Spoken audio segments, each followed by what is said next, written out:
بسم اللہ الرحمن الرحیم۔ جب دوسرے کے پاس نعمت دیکھ کر دل میں حسد اور جلن پیدا ہو تو یہ تین کام ضرور کریں۔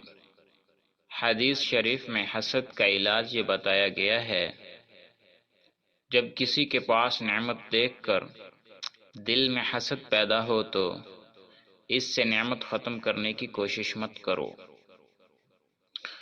علماء نے لکھا ہے کہ جب دوسرے کے پاس نعمت دیکھ کر دل میں حسد اور جلن پیدا ہو تو یہ تین کام ضرور کریں۔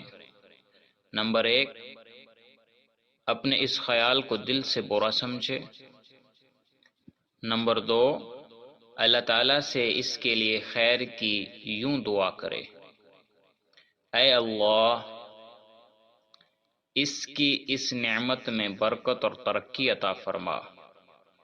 نمبر 3، اللہ تعالیٰ سے اپنے لیے یہ دعا کرے، اے اللہ میرے دل میں اس نعمت کی وجہ سے جو جلن پیدا ہو رہی ہے، اپنے فضل سے اور رحمت سے اس کو ختم فرما۔